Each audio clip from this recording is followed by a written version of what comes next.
Fala, estudantes, beleza? O vídeo novo dessa semana vai ser sobre a nova empresa que a gente acabou de comprar na nossa série Investindo na Prática, a série Partiu 15K. E qual que é essa empresa? É a MAHLE Metal Leve. A gente vai fazer uma análise bem completa para vocês, explicando por que a gente escolheu ela. Lembrando, isso não é uma recomendação de compra. Então, se tu é um bom estudante, prepara tuas anotações, reforça teu café, que tu tá com a gente na nossa série da Faculdade para Bolsa de Valores. Então, diretor, sobe a vinheta.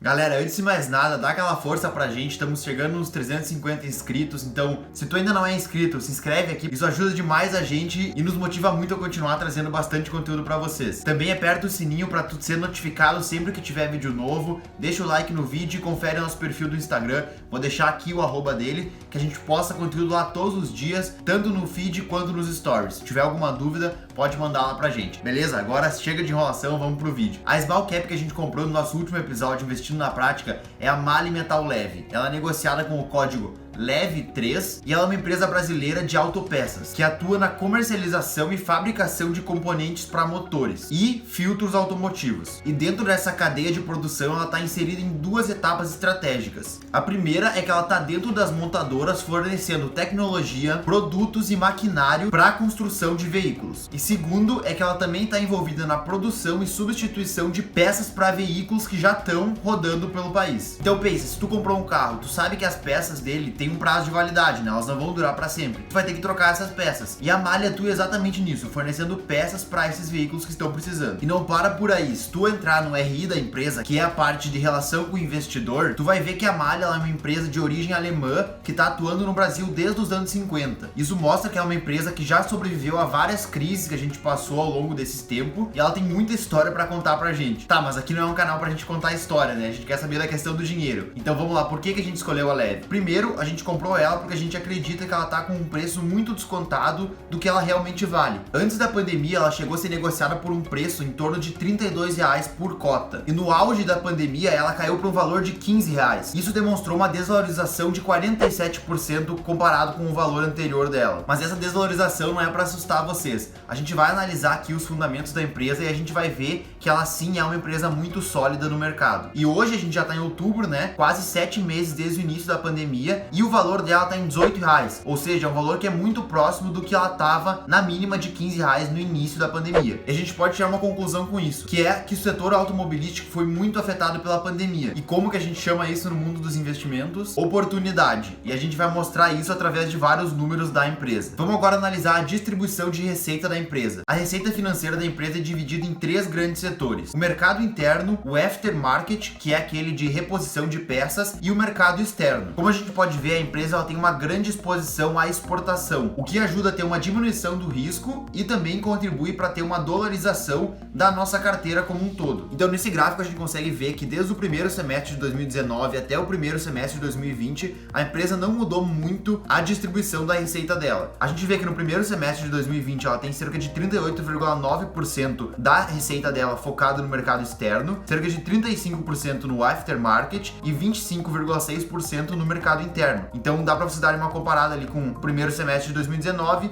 mas a gente vê que se manteve mais ou menos constante essa relação, diminuindo um pouco o aftermarket e aumentando um pouco o mercado interno. Tá, mas e quais são os números atuais da empresa? Vamos mostrar uma tabela aqui na tela. Essa tabela aqui ela faz a comparação do segundo trimestre de 2020 com o segundo trimestre de 2019. A gente tem que considerar que a gente está numa situação de crise, então era bem esperado que esses números fossem realmente piores. A gente vê que a receita líquida nesse segundo trimestre foi de 360 milhões, isso representa uma queda de 45,5% em comparação com 2019, e o EBITDA ajustado também foi de 14,3 milhões, que representou uma queda de 87% em relação ao ano passado. E o principal causador dessa queda, como a gente já comentou aqui, foi a queda generalizada de todo o setor automobilístico. A MAHLE ela possui linhas de produção tanto no Brasil quanto na Argentina, e nesses países a gente teve respectivamente uma queda de 38,7% e 50,7% nas vendas e produções de veículos leves. Quando a gente faz uma comparação do primeiro semestre semestre de 2020 com o primeiro semestre de 2019. Outra coisa que a gente vai analisar aqui agora é o endividamento da empresa. E aqui um fator muito positivo que faz a gente gostar muito da Mali é que mesmo nesse cenário de crise e de queda na receita, ela mesmo assim se mantém muito saudável em questão financeira. Para ser mais exato, a empresa conseguiu diminuir a crise que ela tinha em relação ao ano passado para esse ano. No ano passado essa dívida estava em torno de 188 milhões e agora ela está em 143 milhões. Isso representa uma dívida líquida sobre o EBITDA ajustado de 0,44 vezes, o que é um número bem conservador e que demonstra uma saúde financeira da empresa. A empresa também conseguiu diminuir o custo médio ponderado da dívida dela de 2019 para 2020, saindo de 4,97% e indo para 4,26%.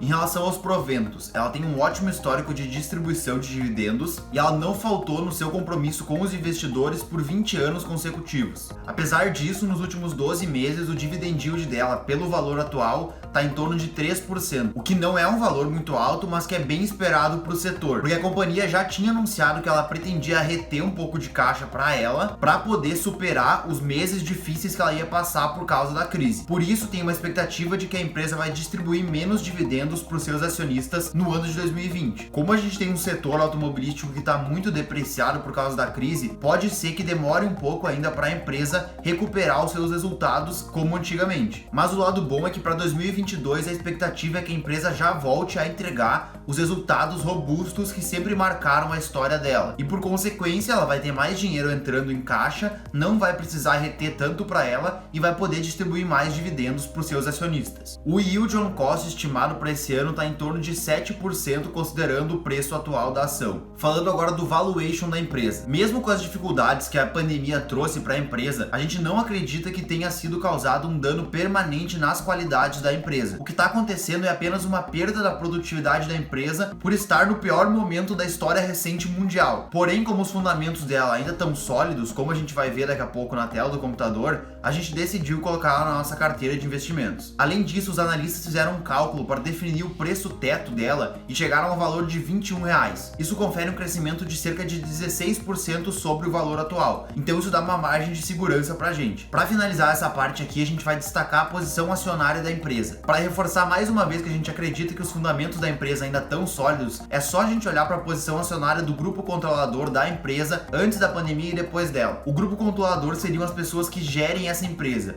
Então é sempre bom procurar um grupo que investe na própria empresa. Porque pensa, se nem as pessoas que gerenciam a empresa, que são donas da empresa, investem nela, por que tu deveria investir? E nesse gráfico aqui a gente consegue ver que, tanto antes da pandemia quanto agora, o grupo controlador mantém sua posição acionária forte na empresa. Pessoal, agora então vamos para a tela do computador para a gente dar uma olhada em alguns indicadores. Bom, pessoal, então estamos agora aqui na tela do computador. A gente já falou antes sobre uma ideia mais geral da Leve, né? Então vamos agora ver os indicadores e os fundamentos dela. Primeiro aqui a gente vai estar no Status Invest, né, que é o site que a gente utiliza, a gente recomenda que vocês usem também. Ele tem uma plataforma bem legal e é tudo gratuito. Então vamos lá, o valor atual dela está em R$17,95. A gente faz uma comparação aqui com o período que estava antes da crise, que chegou a R$32, e uma mínima durante a crise no dia 15 de maio de 14,83. A gente vê que depois ela subiu um pouco, mas se manteve de certa forma constante por volta dos R$17, R$18. Então a gente vê que a empresa ainda não se recuperou totalmente da crise. A gente vê um dividend yield de 3,56%.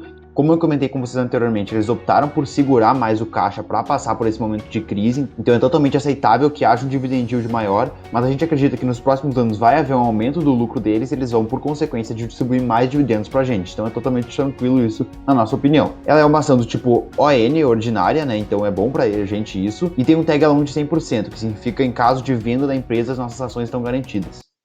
Aqui um anúncio, né, fazer propaganda grátis para Netshoes, as camisas do Inter, massa, gostei. Tá, foco. Em relação aos indicadores agora, vamos falar um pouquinho sobre os de valuation. A gente tem que dar uma olhada no PL, que no dela no caso está em 19,61. É um PL que está um pouquinho mais alto do que a gente gosta, mas nada alto demais. Dá para considerar isso bem aceitável, porque ela está com uma diminuição do lucro dela, né? Então o lucro é o que está aqui embaixo, então como o denominador está menor, o valor total acaba aumentando. Ela está com esse lucro menor exatamente por essa questão da crise e pelo setor automobilístico estar bem mais fraco nesse momento. A gente pode dar uma olhada também para o P sobre VP, que representa o preço da ação sobre o valor patrimonial dela, que está em 1,77. Se está acima de 1, significa que está sendo vendido acima do valor patrimonial, e se está abaixo, significa que está sendo vendido abaixo do valor patrimonial. Então ela está um pouquinho acima, mas não é nada muito exorbitante. A gente pode também olhar o LPA, que é o lucro por ação, né? Isso aqui é preocupante se estiver negativo, porque daí significa que a empresa está com prejuízo, que está aumentando as dívidas dela, e não é o caso, né? A gente vê que tem um lucro por ação de 0,92. Vamos dar uma olhada agora nos indicadores de endividamento. A dívida líquida sobre o PL, que seria a dívida dela sobre o patrimônio líquido dela, está em 0,14, que é um valor bem aceitável. A gente deveria se preocupar caso esse valor tivesse maior que 1. Isso ia significar que a dívida dela é maior do que todo o patrimônio que ela possui. Então aqui tá ok. Em relação aos indicadores de eficiência, a gente vê que ela tem uma margem bruta de 23,53% e uma líquida de 5,40%, que representa o quanto da receita dela é convertida em lucro. Em relação à rentabilidade, ela tem um ROI de 9%, é um ROI ok, não é nada muito bom, mas não é nada ruim também. Em relação aos indicadores de crescimento, a gente vê que ela tem um CAGR da receita de 1,60% nos últimos anos e um CAGR dos lucros dos últimos 5 anos de 5,40%. Então demonstra que a empresa está crescendo de forma razoável nos últimos anos. Então agora em relação à distribuição de dividendos, a gente vê que todo ano ela distribuiu dividendos, houve um aumento nos anos de 2018, né, aqui e 2019, e agora esse ano a gente sabe, né, que ela está novamente distribuindo menos dividendos por causa da crise. Então a gente vê que no histórico dela, ela é uma boa pagadora de dividendos. A gente vê aqui no dia 6 de maio de 2019, por exemplo, ela pagou quase 1,50 por ação. Em relação ao lucro líquido dela, então, a gente vê que ela teve uma queda ali em 2016, mas que depois ela teve uma grande alta e se manteve constante lá em cima. É importante a gente ver que esse lucro líquido diminuiu um pouco aqui, só que também houve um aumento dos custos. Então isso mostra que a empresa está gastando mais, tanto para investir nela quanto para crescer. A gente vê também que ela está listada no segmento de novo mercado, que é o grau de excelência, né? Ela tem uma dívida líquida de 183 milhões, o que é um valor bem aceitável, considerando que ela tem uns ativos no valor de 2 bilhões e meio e um valor de firma de também 2 bilhões e meio. Então a gente deu uma analisada aqui em alguns dos indicadores. Se vocês tiverem alguma dúvida sobre algum outro deles e quiserem perguntar pra gente, pode deixar aqui nos comentários ou falar com a gente lá no nosso Instagram, vou deixar ele aqui na tela. Mas assim, a grande questão é que a gente vê que ela não tem indicadores tão bons quanto as outras empresas que a gente colocou na carteira. Se tu quer ver uma análise dessas empresas, dá uma olhada aqui no canal que tem análise de todas elas. Porém a gente confia no crescimento dela, a gente vê que ela está sendo vendida por um valor que é muito inferior ao valor dela anterior à crise. Então a gente acredita que vai ter uma retomada nos próximos anos, porque todo mundo precisa de carro e o setor automobilístico vai voltar a crescer no Brasil. Lembrando que isso é a nossa opinião, não é uma recomendação de compra, então façam uma análise de vocês, peguem esse vídeo aqui, depois vão lá dar uma estudada mais a fundo na empresa para ver se vocês concordam com o que a gente está falando e se ela faz sentido nos teus investimentos. Vamos voltar para o vídeo agora para finalizar. Feito, gurizada, então a análise da Metal Leve tá feita aqui. A gente já fez no canal a análise da Itaúsa, da NBR e da UIS, que são as outras 3 empresas que estão na nossa carteira pública. Todos esses vídeos estão aqui no nosso canal, então dá uma olhada. E também, se tu ainda não viu os nossos 2 vídeos comprando ações na prática, dá uma olhada que também tá tudo aí no nosso canal. Então é isso, o vídeo da semana tá feito, espero que vocês tenham curtido. Qualquer dúvida pode deixar aqui nos comentários ou falar com a gente lá no Instagram. Não se esqueçam, mais uma vez, de se inscrever aqui no canal, por favor, e também deixar o like. Se tu tem algum amigo que tá com uma dúvida aí sobre essa empresa, já compartilha esse vídeo com ele. E é isso aí, vamos junto, da faculdade pra Bolsa de Valores.